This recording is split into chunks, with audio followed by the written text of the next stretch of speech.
Hello नमस्कार दोस्तों एवं साथियों, आप सभी का पीटीएफ परिवार में स्वागत है। बहुत बहुत अभिनंदन है। तो आज हम लोग देखेंगे 69 बीपीएससी में जो पॉलिटी में जितने अनुच्छेद हैं, जो बहुत ही महत्वपूर्ण अनुच्छेद हैं, उसी के बारे में हम लोग चर्चा करेंगे। और इसमें अगर हम बात करें तो देखिएगा, यहीं से प्रश्न जो है बार बार पूछा गया आपके मतलब जितने भी बीपीएससी के एग्ज़ाम है उसमें यही अनुच्छेद है बार बार उठाया गया है। ठीक है, तो कुछ महत्वपूर्ण जो अनुच्छेद है हम लोग उस पर बात करने वाले हैं।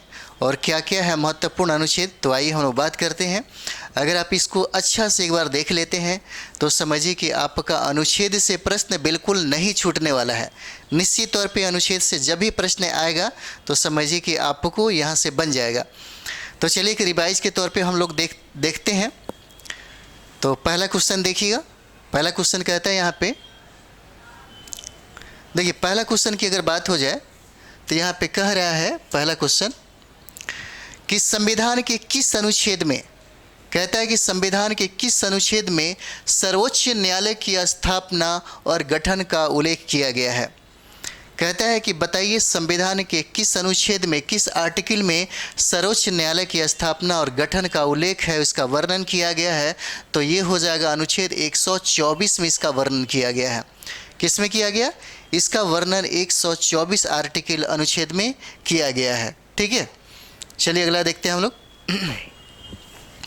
दूसरा प्रश्न देखते हैं हम लोग। देखिए दूसरा प्रश्न की बात करें तो कह रहा है कि संविधान के किस अनुच्छेद में उच्चतम न्यायालय से परामर्श करने की राष्ट्रपति की शक्ति के बारे में बताया गया है। किस अनुच्छेद में बताया गया है? ऐसे प्रश्न पूछे जाते हैं तो यहाँ से प्रश्न गलती नहीं होना चाहिए। कॉमन प्रश्न जो है आपसे गलती नहीं होना चाहिए, नहीं तो बहुत मुश्किल हो जाएगा। संविधान के किस अनुच्छेद में उच्चतम न्यायालय से परामर्श करने की राष्ट्रपति की शक्ति के बारे में बताया गया है? तो ये किस अनुच्छेद में बताया गया है? तो देखते हैं, अनुच्छेद आपको 143 हो जाता है। आर्टिकल 143 में इसका उल्लेख, इसका वर्णन किया गया है। ठीक है, चलिए अगला देखते हैं हम लोग। अगला देखते हैं, तीसरा नंबर सवाल है। इसमें पूछा गया है कि संविधान के किस अनुच्छेद में राज्यपाल का उल्लेख किया गया है। पूछ रहा है कि संविधान के किस अनुच्छेद में राज्यपाल का वर्णन है। तो ये आर्टिकल 153 में वर्णन इसका मिलता है। आंसर क्या हो जाएगा? सी हो जाएगा। 153 153 आर्टिकल में इसका वर्णन है। अगला सवाल देखिएगा, 4 नंबर सवाल है। यहाँ पे कहता है कि संविधान के किस अनुच्छेद में राज्य की कार्यपालिका शक्तियाँ राज्यपाल में निहित होगी, इसका वर्णन कहाँ पे है? ठीक है, इसका वर्णन अगर देखा जाए तो आपको आर्टिकल 154 हो जाता है। 154 में इसका उल्लेख किया गया है और इसमें कहा गया है कि राज्य की कार्यपालिका शक्तियाँ राज्यपाल में निहित होगी। इसका वर्णन आपको 154 आर्टिकल में किया गया है। अगला देखते हैं हम लोग। 5 नंबर सवाल देखेंगे। संविधान के किस अनुच्छेद में राज्यपाल का कार्यकाल के बारे में बताया गया है? संविधान के किस अनुच्छेद में राज्यपाल का कार्य कितने साल का होगा, इसका वर्णन जो है आपको आर्टिकल 156 में किया गया है। आर्टिकल कितना? 156 में किया गया है। ये जो 100 जो आर्टिकल हम आपको बताने जा रहे हैं, 100 का जो है, अगर आप इसको अच्छे से देख लेते हैं, अगर अच्छे से यहाँ से अगर रिवाइज कर लेते हैं तो आपके अनुच्छेद से सवाल नहीं गलत होंगे। आर्टिकल से जितने भी सवाल पूछे जाएंगे निश्चित तौर पे यहाँ से ही आपको मतलब समझिए कि सहायता और मिल जाएगा। तो ये जो आर्टिकल है ये बहुत इंपॉर्टेंट है, मोस्ट इम्पॉर्टेंट हम बोलेंगे। अगर आपके पास इसका संग्रह है तो समझिए कि आप बहुत अच्छा पॉलिटी में आर्टिकल को नहीं छोड़ के आएंगे। अगला सवाल देखते हैं हम लोग। 6ठा नंबर सवाल हम लोग देखते हैं। 6ठा कहता है कि संविधान के किस अनुच्छेद में राज्य का महाधिवक्ता के बारे में बताया गया है? कह सकता है कि राज्य के महाधिवक्ता का वर्णन भारत के संविधान के किस अनुच्छेद, किस आर्टिकल में इसका वर्णन किया गया है? तो देखिए अनुच्छेद आपको 165 हो जाता है। 165 अनुच्छेद में राज्य के महाधिवक्ता का वर्णन किया गया है, इसका उल्लेख किया गया है। अगला देखते हैं हम लोग। 7 नंबर सवाल देखिए। 7 नंबर सवाल कहता है यहाँ पे कि संविधान के किस अनुच्छेद में राज्यपाल को जानकारी देने के संबंध में मुख्यमंत्री के कर्तव्य के बारे में बताया गया है? एक बार और देखिए इसको, कहता है कि संविधान के किस अनुच्छेद में राज्यपाल को जानकारी देने के संबंध में मुख्यमंत्री के कर्तव्य के बारे में बताया गया है? तो आर्टिकल 167 हो जाएगा। इसका आंसर क्या हो जाता है? सी हो जाएगा। अनुच्छेद 167 में इसका वर्णन किया गया है। अगला देखते हैं हम लोग, 8 नंबर सवाल देखेंगे। 8 नंबर सवाल कहता है कि संविधान के किस अनुच्छेद में राज्यों के विधान मंडलों का गठन का प्रावधान के बारे में बताया गया है? अगर राज्यों के गठन के प्रावधान के बारे में पूछा जाएगा कि किस आर्टिकल में इसका उल्लेख, इसका वर्णन किया गया है, तो ये देखिएगा अनुच्छेद आपको 168 हो जाता है। अनुच्छेद कितना हो जाएगा? 168 में ही राज्यों के विधान मंडलों के गठन के बारे में वर्णन किया गया है। 9 नंबर सवाल देखेंगे आप लोग। 9 नंबर कहता है कि संविधान के किस अनुच्छेद में राज्यों के लिए उच्चतम न्यायालय का प्रावधान का वर्णन किया गया है? उच्चतम न्यायालय के प्रावधान का वर्णन अगर देखा जाए तो आर्टिकल आपको 214 में इसका वर्णन किया गया है। कितना? 224 आर्टिकल अनुच्छेद में इसका वर्णन किया गया है कि राज्यों के लिए एक हाई कोर्ट या उच्च न्यायालय का प्रावधान किया जाएगा। अगला देखते हैं हम लोग, 10 नंबर सवाल देखिए। कहता है यहाँ पे कि संविधान के किस अनुच्छेद में विधान परिषद का सभापति और उपसभापति के बारे में बताया गया है? हालांकि सभी राज्यों में विधान परिषद का उल्लेख नहीं मिलता। कुछ जैसे बिहार की बात करेंगे तो बिहार में द्विसदनीय प्रणाली है जहाँ पे विधान परिषद भी काम करता है। तो कहता है कि संविधान के किस अनुच्छेद में विधान परिषद का सभापति और उपसभापति के बारे में बताया गया है? तो अनुच्छेद 182 हो जाता है। याद रखेंगे आप लोग, अनुच्छेद 182 में इसका वर्णन किया गया है, इसका उल्लेख 182 में किया गया है। 11 नंबर सवाल है, इसमें कहता है कि संविधान के किस अनुच्छेद में विधान परिषद के उपसभापति का सभापति के तौर पर कार्य करने की शक्तियों के बारे में बताया गया है? कहता है कि कार्य करने की शक्तियों के बारे में बात करेंगे तो अनुच्छेद 184 हो जाएगा। आंसर क्या हो जाएगा? बी हो जाता है। 184 में क्या किया गया? इसके कार्य और शक्तियों का वर्णन किया गया है। 12 नंबर देखिए, कहता है यहाँ पे कि संविधान के किस अनुच्छेद में राज्य विधान मंडल का सचिवालय के बारे में बताया गया है? कहता है कि संविधान के उस अनुच्छेद के बारे में बताइए जो राज्य विधान मंडल का सचिवालय के बारे में, सचिवालय का वर्णन किया गया है। तो ये हो जाता है अनुच्छेद 187 में इसका वर्णन किया गया है। 187 में इसका वर्णन मिलता है। अगला देखिएगा, 13 नंबर सवाल है, कह रहा है यहाँ पे कहता है कि कौन सा अनुच्छेद राज्य विधान मंडल के वार्षिक वित्तीय विवरण के बारे में बताया है? कौन सा? तो वार्षिक वित्तीय विवरण का चर्चा भारत के संविधान के किस अनुच्छेद में है? तो देखिए ये आपको 202 में इसका वर्णन मिलता है। आर्टिकल कितना हो जाएगा? 202 में इसका वर्णन मिलता है। आंसर की बात करेंगे तो बी हो जाएगा इसका आंसर। ठीक है, चलिए अगला देखते हैं। 13 नंबर सवाल देखिए, 14 नंबर सवाल हो जाएगा। कहता है यहाँ पे संविधान के किस अनुच्छेद में, कहता है संविधान के किस अनुच्छेद में उच्च न्यायालय के न्यायाधीश की नियुक्ति और उनके पद की शर्तों के बारे में बताया गया है?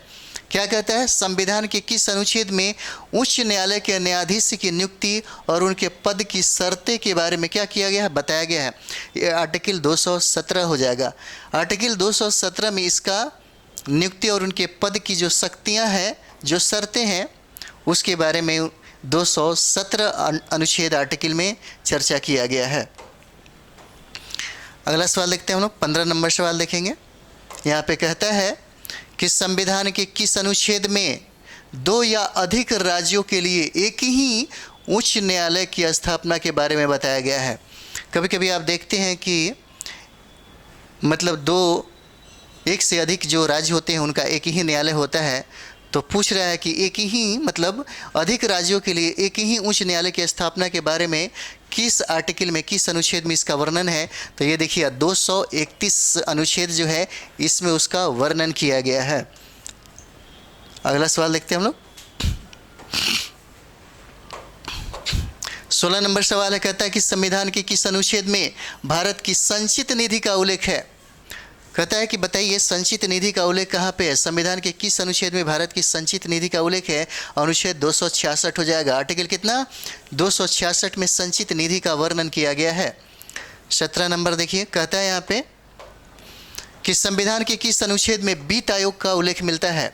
वित्त आयोग का उल्लेख की बात करें, बेबी हो जाता है आपको वित्त आयोग जो आयोग है उसका उल्लेख की बात करें 280 हो जाएगा। आर्टिकल कितना हो जाएगा 280 में वित्त आयोग का उल्लेख किया गया है। अगला देखते हैं हम लोग 18 नंबर। देखिए 18 नंबर सवाल कहता है यहाँ पे कि संविधान के किस अनुच्छेद में अखिल भारतीय सेवाओं का उल्लेख मिलता है। अखिल भारतीय सेवाओं का जिक्र वर्णन कहाँ पे मिलता है, किस अनुच्छेद में।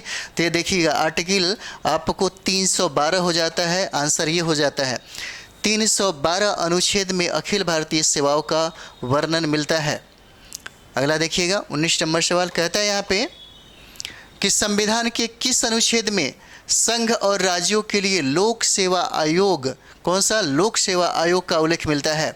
कहता है कि संविधान के कौन सा अनुच्छेद है जहाँ पे संघ और राज्यों के लिए लोक सेवा आयोग का मतलब उल्लेख मिलता है। आर्टिकल आपको हो जाएगा 315 में इसका वर्णन किया गया है। इसका आंसर क्या हो जाएगा, बी हो जाता है। 315 अनुच्छेद में इसका वर्णन है। उसके बाद देखते हैं कि संविधान के किस अनुच्छेद में लोक सेवा आयोग के सदस्यों की नियुक्ति और अवधि के बारे में बताया गया है। पूछा जा सकता है कि संविधान के किस अनुच्छेद में लोक सेवा आयोग यानी कि यूपीएससी के सदस्य और उनकी नियुक्ति और उनके जो कार्यकाल है, उनकी अवधि है, उनके बारे में किसमें वर्णन किया गया है। तो अनुच्छेद आपको 316 मिलेगा। 316 में इसका वर्णन और जिक्र किया गया है। अगला देखते हैं हम लोग 21 नंबर सवाल। यहाँ पे कहता है कि संविधान के किस अनुच्छेद में, ये आपके लिए वीवीआई है, इसे याद रखेंगे। कहता है कि संविधान के किस अनुच्छेद में लोकसभा में अनुसूचित जाति और जनजाति के लिए आरक्षण के बारे में बताया गया है। तो ये आर्टिकल आपको 330 हो जाएगा। 330 आर्टिकल में कहा गया है कि लोकसभा में अनुसूचित जाति और जनजाति के लिए आरक्षण का वर्णन किया गया है। आर्टिकल आपको 330 हो जाएगा। अगला देखते हैं हम लोग 22 नंबर सवाल। देखिए 22 कहता है कि संविधान के किस अनुच्छेद में विधानसभा में, ठीक है, वो आपको 330 जो था लोकसभा हो जाता है। और ये कहता है कि विधानसभा में अनुसूचित जातियों और जनजातियों के लिए आरक्षण के बारे में बताया गया है। तो ये आपको 300 कितना हो जाएगा 32 आर्टिकल हो जाता है। 332 आर्टिकल में किस में, तो विधानसभा में अनुसूचित जाति और जनजातियों के आरक्षण का उल्लेख किया गया है। अगला हम लोग देखेंगे 23 नंबर सवाल देखेंगे। दोनों बहुत ही वीवीआई था और ये भी आपके लिए बहुत ही इंपॉर्टेंट है। यहाँ कहता है कि संविधान के किस अनुच्छेद में अनुसूचित जातियाँ मतलब अनुसूचित जातियों के बारे में बताया गया है। कहता है कि संविधान के किस अनुच्छेद में अनुसूचित जातियों के बारे में बताया गया है। तो आर्टिकल आपको 341 हो जाएगा। अनुच्छेद कितना होता है 341 हो जाएगा अनुच्छेद। इसके बारे में अनुसूचित जातियों का वर्णन किया गया है। अगला प्रश्न देखेंगे हम लोग, संविधान के किस अनुच्छेद में अनुसूचित जनजातियों के बारे में वर्णन किया गया है। तो इसमें 342 हो जाता है। 342 में जो शेड्यूल्ड ट्राइब हैं उनके बारे में चर्चा मिलता है। कितना, तो अनुच्छेद आपको 342 हो जाता है। आंसर सी हो जाएगा, ठीक है, अनुसूचित जनजातियों का। चलिए अगला देखते हैं हम लोग 2500 देखते हैं। 25 नंबर सवाल कहता है कि संविधान के किस अनुच्छेद में संघ की राजभाषा का उल्लेख के बारे में बताया गया है। संघ की राजभाषा का उल्लेख के बारे में बताया गया है। तो ये 343 अनुच्छेद हो जाता है। आंसर ए हो जाएगा। बहुत इंपॉर्टेंट है, ये वाला बहुत इंपॉर्टेंट है, याद रखेंगे। संघ की राजभाषा का उल्लेख का वर्णन आपको 343 अनुच्छेद में होगा। अगला देखते हैं हम लोग 26 नंबर सवाल। देखिए कह रहा है यहाँ पे कि संविधान के किस अनुच्छेद में आपातकाल की घोषणा का उल्लेख के बारे में बताया गया है। कहता है कि कौन सा अनुच्छेद है जहाँ पे आपातकाल की घोषणा का उल्लेख किया गया है, वर्णन किया गया है। तो ये आपको हो जाता है अनुच्छेद 352 हो जाएगा। आर्टिकल क्या हो जाता है 352 में इसका जिक्र किया गया है, वर्णन किया गया है। चलिए अगला देखते हैं हम लोग 27 नंबर सवाल है। 27 कहता है कि संविधान के किस अनुच्छेद में राज्यों के संवैधानिक तंत्र के विफल हो जाने की दशा में उपबंध के बारे में बताया गया है। किसमें, तो देखिए इसमें कहता है कि किस अनुच्छेद में राज्यों के संवैधानिक तंत्र के विफल हो जाने की दशा या स्थिति के उपबंध के बारे में आर्टिकल 356 में इसका वर्णन किया गया है। आंसर क्या हो जाएगा, ये हो जाता है। 356 में इसका जिक्र किया गया है, अनुच्छेद में इसके बारे में लिखा गया है। आर्टिकल आपको अगला देखिए अगला प्रश्न कहता है 28 नंबर सवाल कहता है कि संविधान के किस अनुच्छेद में आपातकाल के दौरान अनुच्छेद 19 के एक उपबंधों का निलंबन का उल्लेख किस में मिलता है।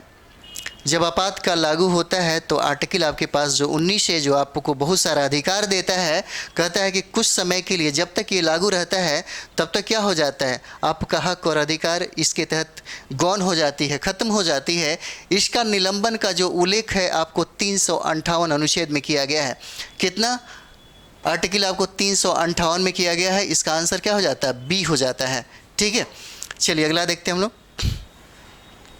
अगला सवाल है, कहता है यहाँ पे कि संविधान के किस अनुच्छेद में वित्तीय आपातकाल के बारे में, उपबंध के बारे में बताया गया है। कहता है कि बताइए भारत के किस मतलब संविधान के किस अनुच्छेद में, किस आर्टिकल में वित्तीय आपातकाल का वर्णन किया गया है। तो ये आर्टिकल 360 हो जाता है, जो अभी तक लागू नहीं हुआ। 360 हो जाता है, अनुच्छेद कितना हो जाता है, 360 हो जाएगा, और इसमें वित्तीय आपातकाल का वर्णन किया गया है। अगला सवाल देखते हैं हम लोग। 30 नंबर सवाल देखेंगे। यहाँ पे कहता है कि संविधान के किस अनुच्छेद में, संविधान के किस अनुच्छेद में संविधान संशोधन का प्रावधान के बारे में बताया गया है। ये आपके लिए VVI है, इसे याद रखेंगे। ठीक है, कहता है कि संविधान के किस अनुच्छेद में संविधान संशोधन का प्रावधान किया गया है। इसका वर्णन कहाँ मिलता है, तो देखिए अनुच्छेद 368 में इसका वर्णन मिलता है। कितना, 368 में इसका वर्णन मिलता है। चलिए अगला देखते हैं हम लोग। 31 नंबर सवाल देखिएगा।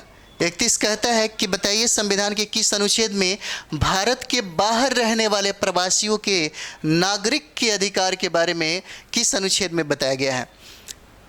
कहता है कि संविधान के किस अनुच्छेद में कहता है कि भारत के बाहर रहने वाले प्रवासियों के नागरिक के अधिकार के बारे में किस में चर्चा मिलता है। तो आर्टिकल आपको 8 हो जाएगा, 8 में इसका जिक्र किया गया है। ठीक है, अगला सवाल देखते हैं हम लोग।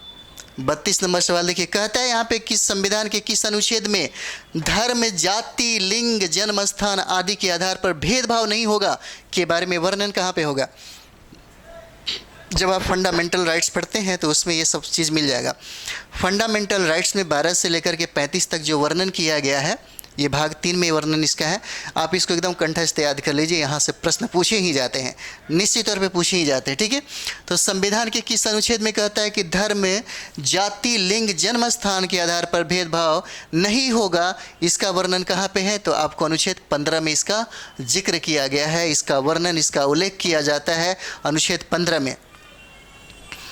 अगला सवाल देखते हैं। कहता है कि संविधान के किस अनुच्छेद में शांतिपूर्वक बिना हथियारों के कहीं भी इकट्ठा होने के बारे में बताया गया है।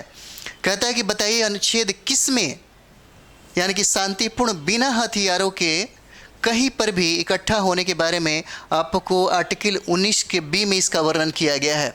आर्टिकल कितना हो जाता है, 19 के बी में इसका वर्णन किया गया है।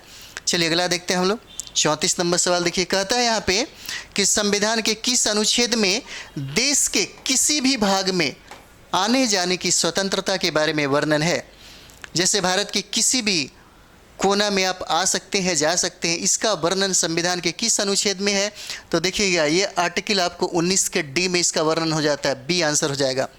कहाँ पे होता है इसका वर्णन, 19 के डी में होता है। ठीक है, और ये बहुत इंपॉर्टेंट है आपके लिए। ठीक है, इसका बी आंसर हो जाएगा। 35 नंबर सवाल देखिए। 35 नंबर कहता है कि संविधान के किस अनुच्छेद में कारखानों आदि भारी काम में 14 वर्ष से कम आयु के बच्चों पर प्रतिषेध के बारे में बताया गया है।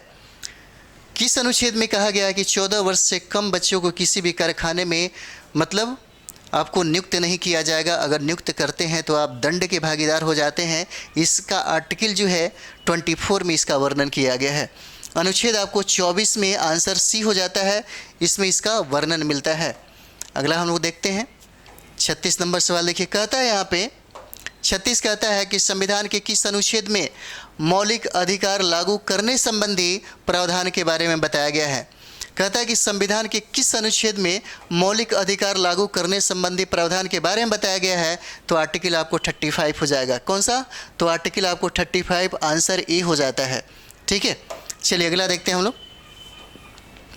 अगला सवाल है 37 नंबर सवाल है। कहता है यहाँ पे संविधान के किस अनुच्छेद में, कहता है कि संविधान के किस अनुच्छेद में राष्ट्रपति और उपराष्ट्रपति के निर्वाचन संबंधी विषय के बारे में है। राष्ट्रपति और उपराष्ट्रपति के निर्वाचन संबंधी विषय के बारे में भारत के किस संविधान के अनुच्छेद में इसका वर्णन किया गया है, तो 71 हो जाएगा। इसका आंसर क्या हो जाता है, 71 हो जाता है, इसमें इसका जिक्र किया गया है। 38 नंबर सवाल देखिएगा। 38 नंबर कहता है यहाँ पे संविधान के किस अनुच्छेद में प्रत्येक जनगणना के बाद सीटों का पुनः समायोजन के बारे में बताया गया है। संविधान के किस अनुच्छेद में प्रत्येक जनगणना के बाद सीटों का पुनः समायोजन के बारे में बताया गया है, तो आर्टिकल कितना हो जाएगा, 82 हो जाता है। इसका आंसर डी हो जाएगा, 82 में इसका वर्णन किया गया है। अगला देखते हैं हम लोग 39 नंबर सवाल देखेंगे। यहाँ पे कहता है कि संविधान के किस अनुच्छेद में लोकसभा के अध्यक्ष और उपाध्यक्ष का उल्लेख किया गया है। संविधान के किस आर्टिकल में लोकसभा के अध्यक्ष और उपाध्यक्ष का वर्णन की बात करें तो 93 में इसका वर्णन किया गया है। आर्टिकल 93, इसका आंसर ए हो जाता है। चलिए अगला देखते हैं हम लोग 40 नंबर सवाल देखेंगे। इसमें कहता है कि संविधान के किस अनुच्छेद में राज्यसभा के, कहता है कि राज्यसभा के सभापति और उपसभापति तथा लोकसभा के अध्यक्ष और उपाध्यक्ष के वेतन भत्ते के बारे में बताया गया है। कहता है कि संविधान के किस अनुच्छेद में, किस आर्टिकल में अगर बात करें हम लोग राज्यसभा के सभापति और उपसभापति और लोकसभा के अध्यक्ष और उपाध्यक्ष के बारे में बताएंगे कि इनका वेतन भत्ता का वर्णन कहाँ पे मिलता है, तो ये देखिए 97 नंबर अनुच्छेद हो जाता है आपका, आर्टिकल 97 हो जाता है। आंसर आपका बी हो जाएगा। ठीक है, चलिए अगला देखते हैं हम लोग 41 नंबर सवाल देखेंगे। 41 यहाँ पे कहता है कि संविधान के किस अनुच्छेद में, संविधान के किस अनुच्छेद में संसद में प्राक्कलन के संबंध में प्रक्रिया के बारे में क्या किया गया है, बताया गया है। आर्टिकल कितना हो जाएगा, तो 113 हो जाता है। आर्टिकल कितना हो जाएगा, 113 हो जाता है। इसका डी आंसर हो जाएगा। चलिए 42 नंबर सवाल देखिए। कहता है यहाँ पे कि संविधान के किस अनुच्छेद में कुल रीट जारी करने के लिए सर्वोच्च न्यायालय को शक्तियों का प्रदान करने के बारे में बताया गया है। शक्तियों को क्या किया गया है, प्रदान करने के बारे में बताया गया है। 139 आर्टिकल होता है, ए आंसर हो जाएगा। 139 में इसका जिक्र किया गया है। अगला देखिएगा 43 नंबर सवाल है। कहता है यहाँ पे कि संविधान के किस अनुच्छेद में राज्यपाल की सहायता और सलाह के लिए मंत्रिपरिषद का उल्लेख है। कहता है कि संविधान के किस अनुच्छेद में, किस आर्टिकल में इसका वर्णन किया गया है कि राज्यपाल की सहायता और सलाह के लिए मंत्रिपरिषद का उल्लेख है, तो 163 नंबर हो जाता है। आर्टिकल कितना हो जाएगा, 163 में इसका वर्णन किया गया है कि राज्यपाल जब भी कोई काम करेगा तो मंत्रिपरिषद की सलाह से ही काम करेगा। चलिए अगला देखते हैं हम लोग 44 नंबर सवाल देखिए। 44 कहता है कि संविधान के किस अनुच्छेद में राज्यों में विधान परिषदों का बनाना और भंग करने के बारे में इसका वर्णन किसमें मिलता है। कहता है कि संविधान के किस अनुच्छेद में, किस आर्टिकल में विधान परिषद का बनना और इसका विघटन करना, ठीक है, यानी भंग करना का वर्णन आपको 169 में मिलता है। इसका आंसर देखेंगे तो डी हो जाएगा। 169 में इसका वर्णन किया गया है आर्टिकल। 45 नंबर सवाल देखिए। कह रहा है यहाँ पे, कहता है यहाँ पे कि संविधान के किस अनुच्छेद में, कहता है संविधान के किस अनुच्छेद में विधानमंडल के धन विधेयक की परिभाषा के बारे में, कहता है विधानमंडल के धन विधेयक की परिभाषा के बारे में वर्णन कहाँ पे मिलता है, तो ये देखिएगा 199 में आर्टिकल नंबर कितना होता है, 199 में इसका जिक्र किया गया है कि विधानमंडल में कौन सा विधेयक धनमंडल होगा। ठीक है, इसका परिभाषा जो है, इसका परिभाषा आपको 199 में ही मिलता है। अगला देखते हैं हम लोग 46 नंबर सवाल देखिएगा। 46 कहता है यहाँ पे कि संविधान के किस अनुच्छेद में लोकसभा और विधानसभा, कहता है कि लोकसभा और विधानसभा के लिए निर्वाचन वयस्क मताधिकार के आधार पर होगा के बारे में बताया गया है। कहता है कि लोकसभा और विधानसभा का जो निर्वाचन होगा वयस्क मताधिकार के आधार पर ही होगा और इसका वर्णन संविधान के किस अनुच्छेद में किया गया है, तो ये देखिए 326 में इसका जिक्र किया गया है। इसका आंसर डी हो जाएगा और 326 जो अनुच्छेद जो आर्टिकल है उसी में इसका जिक्र किया गया है। 47 नंबर सवाल देखेंगे। इसमें कहता है कि संविधान के किस अनुच्छेद में, कहता है कि संविधान के किस अनुच्छेद में अनुसूचित जाति के लिए राष्ट्रीय आयोग का मतलब राष्ट्रीय आयोग का उल्लेख किया गया है। किसके लिए? तो अनुसूचित जाति के लिए।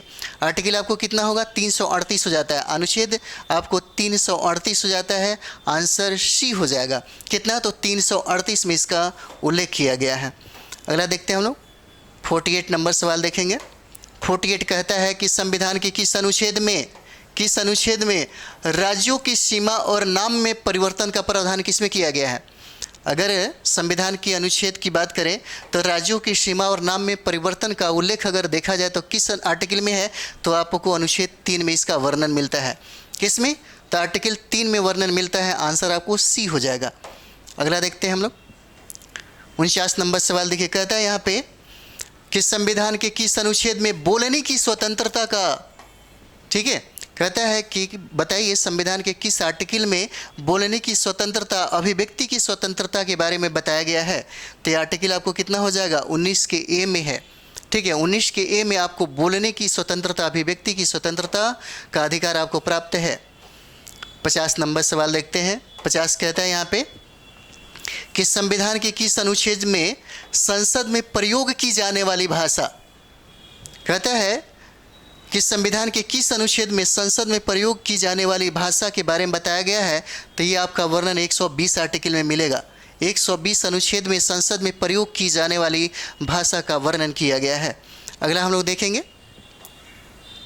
51 नंबर सवाल देखिए। कहता है यहाँ पे कि संविधान के किस अनुच्छेद में संघ और इसके राज्य क्षेत्र के बारे में बताया गया है? कहता है कि अगला सवाल कि संविधान के किस अनुच्छेद में संघ और इसके राज्य क्षेत्र के बारे में कहाँ पे वर्णन है? तो देखिएगा यही वर्णन आपको मिलता है किसमें? अनुच्छेद 1 में। और अनुच्छेद 1 में ही इंडिया और भारत दोनों नाम है यहाँ पे। ठीक है, चलिए अगला देखते हैं हम लोग राज्यों का समूह, संघ। 52 नंबर सवाल देखेंगे। कहता है कि संविधान के किस अनुच्छेद में पाकिस्तान से भारत आने वाले व्यक्तियों की नागरिकता के बारे में बताया गया है? कहता है कि बताइए कौन सा अनुच्छेद है जिसमें पाकिस्तान से भारत आने वाले व्यक्तियों के नागरिकता के बारे में बताया गया है? तो क्या हो जाएगा? अनुच्छेद आपको 6 हो जाता है। 6 में इसका जिक्र किया गया है।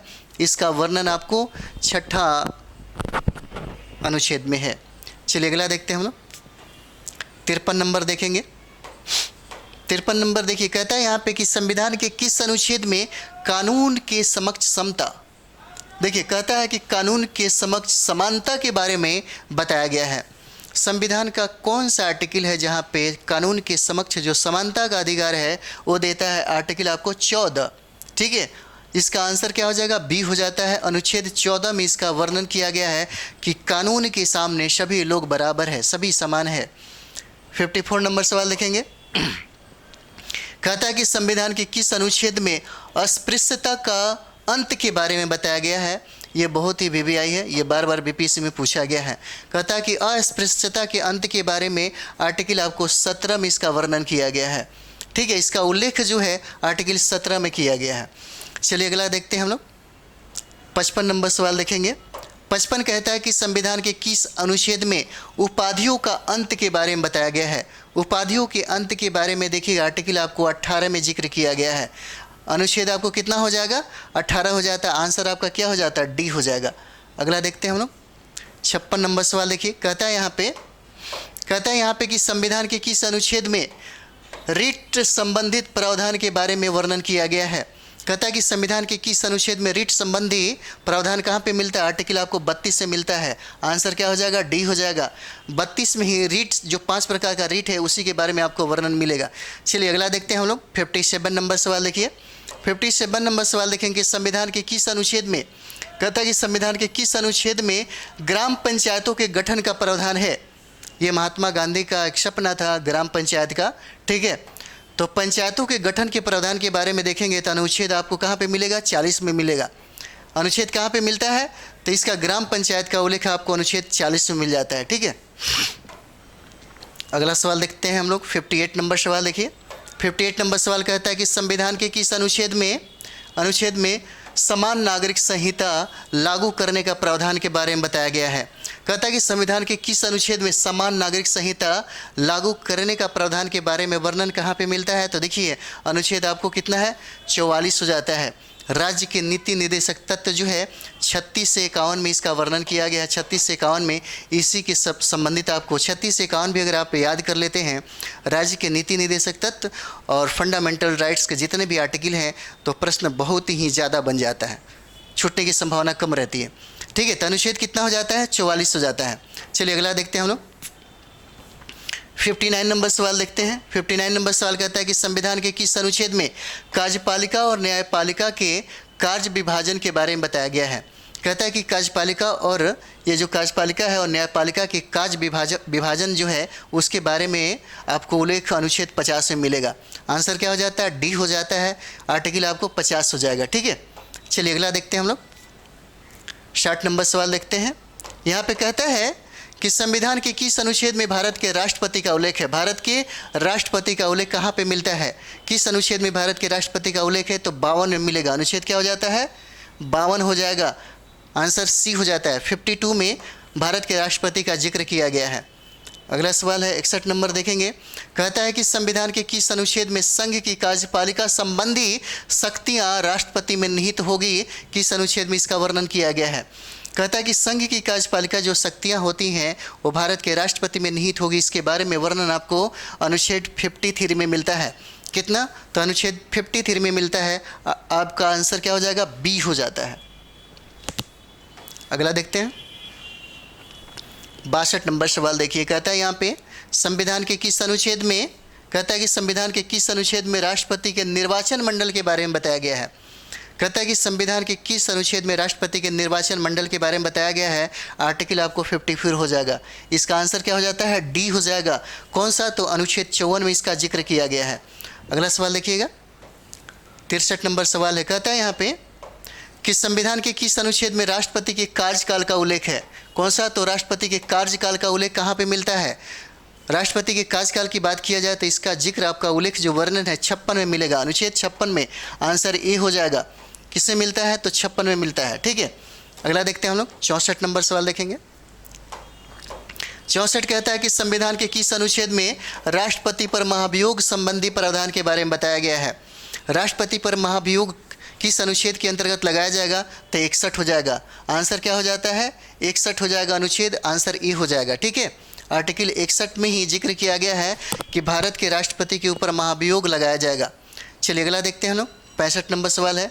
यहाँ पे कहता है कि संविधान के किस अनुच्छेद में भारत का उपराष्ट्रपति राज्यसभा का पदेन सभापति होगा? ठीक है, भारत के उपराष्ट्रपति को राज्यसभा का पदेन सभापति होने का जो वर्णन जो जिक्र है आर्टिकल आपको 64 में वर्णन मिलता है। कितना? 64 में वर्णन मिलता है। आंसर इसका ए हो जाएगा। चलिए अगला देखते हैं हम लोग।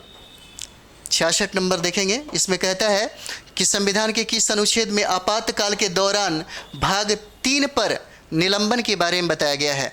यानी कि भाग 3 के बारे में बात करें तो ये फंडामेंटल राइट्स का जिक्र करता है। मौलिक अधिकार का वर्णन इसी में मिलता है। ठीक है, कहता है कि अनुच्छेद अगर किस अनुच्छेद में आपातकाल के दौरान भाग 3 पर निलंबन के बारे में बताया गया है तो ये देखिएगा 359 हो जाता है। अनुच्छेद आपको कितना हो जाता है? 359 में इसका जिक्र है। आंसर आपको सी हो जाएगा। 359 में इसका वर्णन किया गया है।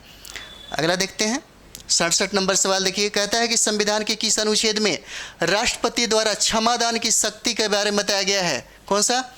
राष्ट्रपति के क्षमादान की शक्ति का वर्णन किस अनुच्छेद में है? तो देखिएगा 72 में मिलेगा। आर्टिकल आपको 72 में मिलता है। इसका आंसर क्या हो जाएगा? डी हो जाएगा। और ये आपके लिए बहुत ही वीपीआई है। ठीक है, राष्ट्रपति द्वारा क्षमादान की शक्तियाँ जो इनको प्राप्त है किस अनुच्छेद में आपको जिक्र मिलता है? तो 72 में मिलता है। चलिए अगला देखते हैं 68 नंबर सवाल देखेंगे। कहता है कि संविधान के किस अनुच्छेद में भारत के महान्यायवादी का उल्लेख किया गया है?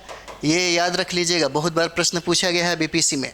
ठीक है, कहता है कि संविधान के किस अनुच्छेद में भारत के महान्यायवादी का उल्लेख आप मिलता है? कहाँ पे? तो 76 हो जाएगा। 76 में इसका जिक्र किया गया है। आंसर इसका बी हो जाएगा। 76 में इसका जिक्र किया गया है भारत के महान्यायवादी का। चलिए अगला देखते हैं 69 नंबर सवाल देखेंगे। यहाँ पे प्रश्न कहता है कि संविधान के किस अनुच्छेद में संसद के गठन का उल्लेख है? संसद के गठन का उल्लेख कहाँ पे मिलता है? तो 79 में आपको मिलेगा। अनुच्छेद कितना? 79 में इसका वर्णन मिलता है। आंसर आपको सी हो जाएगा। ठीक है, संसद के गठन का जो उल्लेख है 79 आर्टिकल में आपको मिलता है। उसके बाद देखिएगा कहता है कि किस अनुच्छेद में राज्यसभा का उल्लेख मिलता है? किस अनुच्छेद में राज्यसभा का वर्णन मिलता है? ये आर्टिकल आपको 80 हो जाता है। अनुच्छेद कितना? 80 में, अनुच्छेद जो है 80 है, इसी में जिक्र किया गया है राज्यसभा का। चलिए अगला देखते हैं हम लोग। 71 नंबर सवाल देखेंगे। 71 कहता है कि संविधान के किस अनुच्छेद में लोकसभा का वर्णन किया गया है? संविधान का कौन सा आर्टिकल है जहाँ पे लोकसभा का वर्णन है? तो अनुच्छेद आपको कितना हो जाता है? 81 में इसका जिक्र किया गया है। आंसर आपको बी हो जाता है। 72 नंबर सवाल देखेंगे। 72 कहता है कि संविधान के किस अनुच्छेद में भारत के नियंत्रक महालेखा परीक्षक यानी कि कैग का उल्लेख कहाँ पे मिलता है? और ये आपके लिए VVI हो जाता है। कहता है कि संविधान के किस अनुच्छेद में भारत के नियंत्रक महालेखा परीक्षक का उल्लेख मिलता है? आपको 148 में इसका वर्णन किया गया है। कितना? आर्टिकल आपको 148 में, वो यानी कि आंसर बी देखेंगे तो उसमें आपका जिक्र मिलेगा। 148 में नियंत्रक महालेखा परीक्षक का वर्णन किया गया है। अगला देखते हैं हम लोग। कहता है कि संविधान के किस अनुच्छेद में राज्यपाल की नियुक्ति के बारे में बताया गया है? राज्यपाल की नियुक्ति के बारे में अगर बात करेंगे तो 155 आर्टिकल में इसका जिक्र किया गया है। आंसर सी हो जाएगा। कितना? तो 155 में इसका उल्लेख मिलता है। अगला देखते हैं हम लोग। 74 नंबर देखेंगे। कहता है यहाँ पे संविधान के किस अनुच्छेद में राज्यपाल की अध्यादेश जारी करने की शक्ति के बारे में बताया गया है? कहता है कि संविधान के किस अनुच्छेद में राज्यपाल की अध्यादेश जारी करने की शक्ति के बारे में बताया गया है? तो ये बताइए 213 हो जाता है। अनुच्छेद क्या हो जाता है? 213 में इसका वर्णन किया गया है। ठीक है। अगला सवाल है, यहाँ पे कहता है कि बताइए संविधान के अनुच्छेद में नए राज्यों की स्थापना का प्रावधान कहाँ पे किया गया है? अगर मानते हैं कि नए राज्यों का स्थापना और गठन करने की बात होता है तो इसका जिक्र आपको संविधान के अनुच्छेद 2 में वर्णन किया गया है। कितना? तो 2 में इसका वर्णन मिलता है। अगला देखते हैं हम लोग। 76 नंबर सवाल है। कहता है कि संविधान के किस अनुच्छेद में संविधान की शुरुआत में नागरिकता का प्रावधान के बारे में बताया गया है? नागरिकता के प्रावधान के बारे में अगर बात करेंगे तो आर्टिकल आपको 5 में मिलेगा और ये प्रारंभिक इसका वर्णन मिलता है। इसका आंसर ये हो जाएगा आर्टिकल 5 में। चलिए अगला देखते हैं हम लोग। यहाँ पे कहता है कि संविधान के किस अनुच्छेद में भारत से पाकिस्तान जाने वालों की नागरिकता का प्रावधान के बारे में बताया गया है? ठीक है, भारत से पाकिस्तान जाने वालों की नागरिकता के प्रावधान के बारे में बताया गया है अनुच्छेद 7 में। किसमें? तो अनुच्छेद 7 में। आंसर डी हो जाएगा। इसमें इसका प्रावधान किया गया है। 78 नंबर सवाल देखेंगे। यहाँ पे कहता है कि संविधान के किस अनुच्छेद में विदेशी नागरिकता, कौन सा? तो विदेशी नागरिकता लेने पर भारत की नागरिकता से वंचित का प्रावधान के बारे में वर्णन किया गया है। कहता है कि बताइए संविधान के किस अनुच्छेद में विदेशी नागरिकता अगर कोई आदमी ले लेता है तो फिर भारत की नागरिकता वो व्यक्ति खो देता है। इसका वर्णन, इसका जिक्र आपको अनुच्छेद 9 में मिलता है। आंसर ये हो जाएगा। अनुच्छेद 9 में इसका जिक्र किया गया है। अगला सवाल देखते हैं। यहाँ पे कहता है कि संविधान के किस अनुच्छेद में राज्य की परिभाषा के बारे में बताया गया है? राज्य की परिभाषा के बारे में कौन सा अनुच्छेद है जो इसका वर्णन करता है? तो आर्टिकल आपको 12 हो जाएगा। कौन सा? आर्टिकल 12 हो जाता है। आंसर आपको क्या हो जाता है? बी हो जाएगा। राज्य की जो परिभाषा है आर्टिकल 12 में वर्णन किया गया है। ये आपका जो सवाल है बहुत इंपॉर्टेंट हो जाता है। आपका ये जो सवाल है इंपॉर्टेंट हो जाता है। ठीक है, ये इंपॉर्टेंट हो जाता है। कहता है कि संविधान के किस अनुच्छेद में संसद को सशस्त्र बलों के सदस्यों के मौलिक अधिकारों को प्रतिबंधित करने का अधिकार देता है? किस आर्टिकल में इसका वर्णन किया गया? कहता है कि संसद को सशस्त्र बलों के सदस्यों के मौलिक अधिकारों को प्रतिबंधित करने का क्या करता है? अधिकार देता है। ये आर्टिकल आपको 33 में इसका वर्णन किया गया। कितना? आर्टिकल आपको 33 है और आंसर इसका बी हो जाएगा। चलिए अगला देखते हैं। 81 नंबर है, 81। कहता है कि संविधान के किस अनुच्छेद में मजदूरी और कुटीर उद्योगों को प्रोत्साहन के बारे में बताया गया है? कहता है कि संविधान के कौन सा अनुच्छेद है जहां पे मजदूरी और कुटीर उद्योगों को प्रोत्साहन के बारे में बताया गया है? इसका आर्टिकल आपको होता है 43। आंसर आपका डी हो जाता है। कौन सा? अनुच्छेद 43 में इसका वर्णन मिलता है।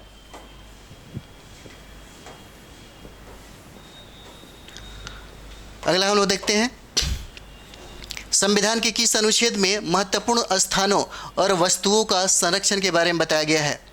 कहता है कि संविधान के किस अनुच्छेद में महत्वपूर्ण स्थानों और वस्तुओं के संरक्षण के बारे में बताया गया है? तो ये आर्टिकल आपको 49 हो जाता है। आंसर क्या हो जाएगा? बी हो जाता है। कौन सा? तो 49 हो जाता है।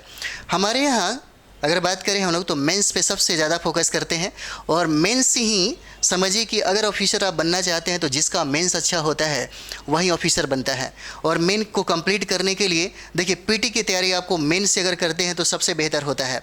अगर आपको ऑफिसर बनना है, अगर आप चाहते हैं कि यूपीएससी और बीपीएससी में कंप्लीट रूप से हम ऑफिसर बने, तो आपका तरीका बिल्कुल अलग होना चाहिए। ये नहीं कि पीटी से अगर प्रारंभ करेंगे तो संभावना बहुत ही कम होता है। वहाँ पे पीटी से अगर कोई आदमी स्टार्ट करता है मेंस तक, इंटरव्यू तक जाने का, तो समझिए कि 1% उसकी चांसेस बनती है। लेकिन अगर कोई बंदा अगर मेंस से शुरुआत करता है अपनी तैयारी का, यूपीएससी और बीपीएससी का, तो 100% चांस बनता है वहाँ तक पहुँचने का। तो हमारे यहाँ जो तैयारी करने का जो तरीका है, मतलब समझिए कि बिल्कुल कंप्लीट कराने के ही उद्देश्य से हम काम करते हैं।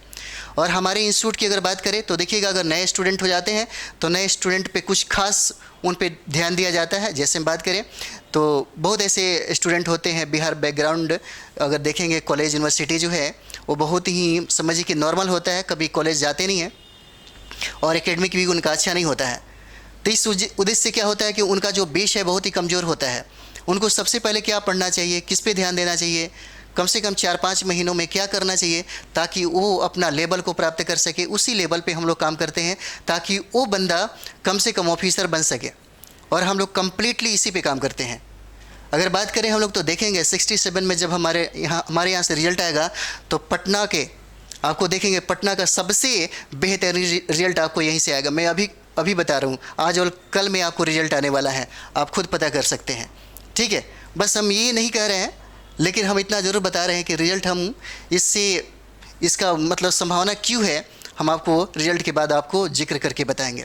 तो चलिए हम लोग अगला देखते हैं। अनुच्छेद आपको 49 में इसका उल्लेख किया गया है। अगला देखते हैं हम लोग 83 नंबर जो सवाल है, कहता है कि संविधान के किस अनुच्छेद में अंतर्राष्ट्रीय शांति और सुरक्षा संबंधी प्रावधान के बारे में बताया गया है। संविधान के किस अनुच्छेद में अंतर्राष्ट्रीय शांति और सुरक्षा संबंधी प्रावधान के बारे में बताया गया है, तो यह आपको हो जाता है अनुच्छेद 51 में इसका वर्णन किया गया। कितना? 51 में इसका वर्णन किया गया है। अगला देखते हैं हम लोग, कहता है कि संविधान के किस अनुच्छेद में राष्ट्रपति के निर्वाचन संबंधी पद्धति के बारे में बताया गया है। कहता है कि संविधान का कौन ऐसा अनुच्छेद है जिसमें राष्ट्रपति के निर्वाचन संबंधी प्रावधानों के बारे में वर्णन आपको 55 में मिलता है। अनुच्छेद कितना? 55 में मिलता है, और ये आपका आंसर जो होता है बी हो जाता है। चलिए अगला देखते हैं। अगला सवाल है हमारा 85 नंबर सवाल, कहता है यहाँ पे कि संविधान के किस अनुच्छेद में राष्ट्रपति के पुनर्निर्वाचन की पात्रता के बारे में बताया गया है। कहता है कि अनुच्छेद कौन सा है जिसमें राष्ट्रपति के पुनर्निर्वाचन की पात्रता का वर्णन किया गया है, तो 57 में इसका वर्णन मिलता है। कितना? तो आर्टिकल 57 में इसका वर्णन मिलता है। चलिए अगला देखते हैं हम लोग। 86 नंबर सवाल है, कहता है यहाँ पे कि किस अनुच्छेद में, भारत के संविधान के किस अनुच्छेद में राष्ट्रपति बनने के लिए योग्यता के बारे में बताया गया है। राष्ट्रपति बनने के लिए योग्यता क्या होनी चाहिए, इसका वर्णन आपको 58 में किया गया है। कितना? अनुच्छेद आपको 58 में किया गया, आंसर आपको बी हो जाता है। अगला देखते हैं हम लोग 87 नंबर सवाल देखेंगे। 87 नंबर सवाल कहता है कि संविधान के किस अनुच्छेद में राष्ट्रपति पद के लिए शर्तों के बारे में बताया गया है। राष्ट्रपति पद के लिए जो शर्त होनी चाहिए, जो कंडीशन होनी चाहिए, उसी के बारे में जिक्र करता है, और इसका वर्णन आपको अनुच्छेद 59 में है। इसका आंसर डी हो जाएगा। अनुच्छेद कितना? 59 में है, 59 में इसका जिक्र किया गया है। अगला सवाल देखते हैं हम लोग। 88 नंबर सवाल देखेंगे। इसको कहता है कि संविधान के किस अनुच्छेद में राष्ट्रपति द्वारा शपथ का उल्लेख किया गया है। राष्ट्रपति का जो शपथ है, इसका वर्णन आपको किस अनुच्छेद में मिलेगा, तो 60 में मिल जाता है। कितना? 60 अनुच्छेद में मिल जाता है, आंसर आपको बी हो जाएगा। चलिए अगला देखते हैं। ये रिवाइज का बहुत बेहतरीन चीज़ होता है, और रिवाइज जितना आप करेंगे उतना ही ज़्यादा फायदा होगा। अभी के समय में ज़्यादा से ज़्यादा रिवाइज और जितना भी सेट प्रैक्टिस करना है करिए, क्योंकि यही दो चीज़ें हैं आपका स्कोर बढ़ाएगा। स्कोर 100 पार करेंगे तभी आप समझिए, सब काट छाट के 100 पार करेंगे 105 के राउंड में, तभी जाकर के आप सेफ में रहेंगे, आप मेंस लिखेंगे। और मेन अगर आपका पीटी हो जाता है 110, मतलब अगर आप सेफ जोन में हैं तो आप मुझसे संपर्क करिएगा। मैं आपको बता रहा हूँ कि ग्रांटेड है आपका। अगर मेंस यहाँ पे आप लिखना ना सीखेंगे तो समझिएगा, क्योंकि यहाँ पे मेन कैसे लिखा जाता है, प्रश्न को कैसे लिखते, लेखन जो कला होती है ना, जो लोग शब्दों से खेलना जान गए, जो लिखना जान गए, वही मेंस में माहिर हो जाते हैं, वही स्मार्ट हो जाते हैं। थोड़ा सा बौद्धिकता बढ़ाने की ज़रूरत होता है। कैसे बौद्धिकता बढ़ेगा, कैसा आपका लेवल बढ़ेगा, ये सारा का सारा यहाँ पे सिखाया जाता है। हमारे यहाँ किसी लड़कों में ये बात नहीं थी, किसी के अंदर वो क्षमता नहीं था, लेकिन मैंने उस चीज़ को डेवलप कराया, और खुद आपको हो जाता है। 2 महीने काफ़ी होते हैं, 2 महीने काफ़ी होते हैं, लेकिन वो तकनीक बहुत कम लोगों को ये पता होता है और हम सारा चीज़ें खुद से नहीं करते बट कि करवाते हैं। और देखिएगा ये सारा चीज़ें डेवलप स्टूडेंट में हो जाता है और बहुत आसान तरीके से वो लोग मेंस अच्छा लिखते हैं और आराम से इंटरव्यू दे करके फाइट कर सकते हैं। बहुत ईजिली होता है आईएएस बनना या बीपीएससी से ऑफिसर बनना, बहुत ईजी है। अगर बैंक रेलवे ये सब तैयारी करते हैं उससे बहुत ही आसान है आईएएस बनना, बहुत ही ईजी होता है बीपीएससी में ऑफिसर और यूपीएससी में फाइट करना, बहुत जीनियस लोगों की ज़रूरत नहीं होता है। चलिए अगला देखते हैं हम लोग। कहता है कि संविधान के किस अनुच्छेद में उपराष्ट्रपति पद का उल्लेख किया गया है। तो उपराष्ट्रपति पद का उल्लेख जो है आपको 63 में मिलता है। कितना? आंसर इसका बी हो जाएगा। 63 में इसका जिक्र किया गया है। अगला सवाल देखेंगे हम लोग। अगला सवाल कहता है कि संविधान के किस अनुच्छेद में आकस्मिक स्थिति में, कहता है कि आकस्मिक स्थिति में राष्ट्रपति नहीं होने की स्थिति में उपराष्ट्रपति और राष्ट्रपति के तौर पर कार्य करने के बारे में बताया गया है। किसके बारे में बताया गया है? कौन सा अनुच्छेद है? अगर मानते हैं कि कभी राष्ट्रपति नहीं रहेंगे, उस समय में बहुत ज़रूरी ऐसा काम पड़ गया है, तो उपराष्ट्रपति को ये कार्यभार सौंप दिया जाता है। इसका वर्णन आपको 65 में किया गया है। अनुच्छेद कितना? अनुच्छेद आपको 65 में किया गया है। आंसर आपको सी हो जाता है। ठीक है, आंसर सी हो जाएगा। अगला सवाल देखते हैं हम लोग। अगला सवाल है, कहता है कि संविधान के किस अनुच्छेद में, कहता है कि संविधान के किस अनुच्छेद में उपराष्ट्रपति का निर्वाचन संबंधी प्रावधान है। कहता है कि संविधान के किस अनुच्छेद में उपराष्ट्रपति का निर्वाचन संबंधी प्रावधान है। तो ये आर्टिकल आपको 66 हो जाता है। आंसर क्या हो जाएगा? बी हो जाता है। 66 में इसका वर्णन किया गया है। अगला देखते हैं हम लोग। कहता है कि संविधान के किस अनुच्छेद में, कहता है कि संविधान के किस अनुच्छेद में उपराष्ट्रपति के कार्यकाल का उल्लेख किया गया है। उपराष्ट्रपति के कार्यकाल का उल्लेख की अगर बात करें तो 67 में इसका जिक्र किया गया है। कितना? अनुच्छेद आपको 67 हो जाएगा, 67। और ऑप्शन की बात कर दे तो इसका आंसर बी हो जाता है। ठीक है, चलिए अगला देखते हैं हम लोग। 93 नंबर सवाल देखेंगे। कहता है कि संविधान के किस अनुच्छेद में राष्ट्रपति को सलाह देने के लिए मंत्रिपरिषद का उल्लेख है। और मंत्रिपरिषद का उल्लेख कहाँ पे किया गया? तो अनुच्छेद आपको 74 में मिलेगा और ये आपको बहुत ही वीवीआई है, इसे याद रख लेंगे। अनुच्छेद 74 में मंत्रिपरिषद का उल्लेख और जिक्र मिलता है। चलिए अगला देखते हैं हम लोग। 94 नंबर सवाल देखिए। कहता है कि संविधान के किस अनुच्छेद में राष्ट्रपति को जानकारी देने के लिए प्रधानमंत्री के कर्तव्य के बारे में बताया गया है। जैसे राष्ट्रपति कहा जाता है कि किस अनुच्छेद में राष्ट्रपति को जानकारी देने के लिए कहा जाता है कि प्रधानमंत्री का कर्तव्य जो है, इसका वर्णन आपको 78 में मिलेगा। कितना? तो अनुच्छेद 78 में इसका वर्णन मिलता है। आंसर आपको डी हो जाएगा। अगला सवाल देखते हैं हम लोग। 95 नंबर सवाल देखेंगे। इसमें कहता है कि संविधान के किस अनुच्छेद में संसद के सदन की अवधि का उल्लेख है। संविधान के किस अनुच्छेद में संसद के सदन की अवधि का उल्लेख होता है? तो ये 83 नंबर सवाल हो जाएगा। कितना? अनुच्छेद आपको 83 में इसका जिक्र किया गया है। अगला देखते हैं। 96 नंबर सवाल है। 96 कहता है कि संविधान के किस अनुच्छेद में, कहता है कि संविधान के किस अनुच्छेद में संसद की सदस्यता के लिए योग्यता के बारे में बताया गया है। संविधान के किस अनुच्छेद में संसद की सदस्यता के लिए योग्यता के बारे में किसमें बताया गया है? तो देखिए ये आर्टिकल आपको 84 हो जाता है। किसमें? 84 में इसका वर्णन किया गया है संसद की सदस्यता की योग्यता के बारे में। अगला सवाल हम लोग देखते हैं। 97 नंबर सवाल कहता है कि संविधान के किस अनुच्छेद में राज्यसभा का सभापति और उपसभापति का उल्लेख मिलता है। राज्यसभा का सभापति और उपसभापति का उल्लेख है भारत के संविधान के किस अनुच्छेद में मिलता है? तो ये 89 हो जाएगा। आंसर आपका ए हो जाता है। कितना? 89 में इसका वर्णन मिलता है। अगला सवाल देखते हैं हम लोग। 98 नंबर सवाल देखिए। कहता है यहाँ पे कि संविधान के किस अनुच्छेद में धन विधेयक का परिभाषा के बारे में बताया गया है। धन विधेयक की परिभाषा के बारे में किसने बताया गया है? तो देखिएगा इसका वर्णन आपको 110 आर्टिकल में होता है। आंसर क्या हो जाएगा? बी हो जाएगा। और ये आपके लिए बहुत ही वीवीआई है। ठीक है, बहुत ही वीवीआई है। कहता है कि संविधान के किस अनुच्छेद में धन विधेयक की परिभाषा का वर्णन है? तो 110 में आपको मिलेगा। चलिए अगला देखते हैं।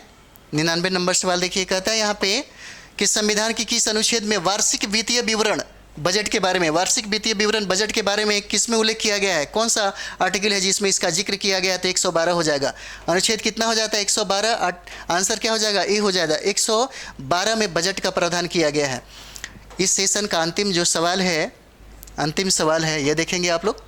कहता है कि संविधान के किस अनुच्छेद में राष्ट्रपति के अध्यादेश जारी करने का शक्ति के बारे में बताया गया है? तो ये आपका वीवीआई है, इसको याद करेंगे। अनुच्छेद 123 में अध्यादेश का उल्लेख किया गया है, इसका वर्णन किया गया है। आंसर क्या हो जाएगा? डी हो जाएगा। आर्टिकल 123 हो जाता है। तो ये सेशन जो है आपके एग्जाम के लिए बहुत ही महत्वपूर्ण है। अगर देखें तो 69 जो बीपीएससी है जो आपने टारगेट किया है, तो अगर आप 100 अगर अनुच्छेद आपके पास याद है और आपने इसका रिवीजन जो है अच्छे से आपने कर लिया, तो निश्चित तौर पे जो प्रश्न पूछे जाएंगे जो आर्टिकल से संबंधित रहेंगे वो निश्चित तौर पे आप यहाँ से बना करके आएंगे। ठीक है, तो चलिए इस सेशन को थोड़ा सा ज़्यादा से ज़्यादा इसको सब्सक्राइब करें और ज़्यादा से ज़्यादा इसको शेयर करें, क्योंकि शेयर ज़्यादा होने पे ही थोड़ा सा, क्योंकि नया चैनल है उतना ज़्यादा ये नहीं है, क्योंकि आप ही उसको बढ़ाने का थोड़ा सा ये करेंगे। ठीक है, तो चलिए हम लोग अगले वीडियो में मिलते हैं, बहुत ही महत्वपूर्ण सेशन के साथ शुरू हम लोग करेंगे। ठीक है, तो चलिए अगले वीडियो में मिलते हैं। थैंक यू वेरी मच आप सभी लोगों को।